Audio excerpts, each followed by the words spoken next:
Hello guys, how are you all doing? So today we are going to see how to apply a discount coupon on your order on Shein. First, you have to select whatever you like.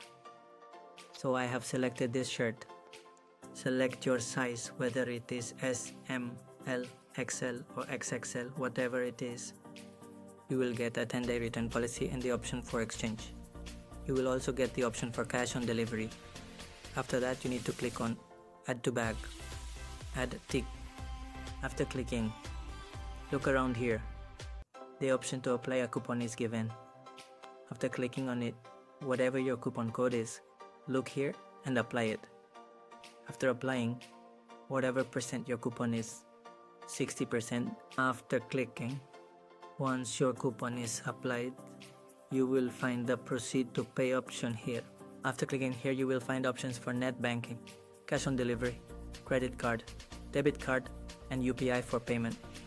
So since I want to use cash on delivery, I will click on it and then click on place order.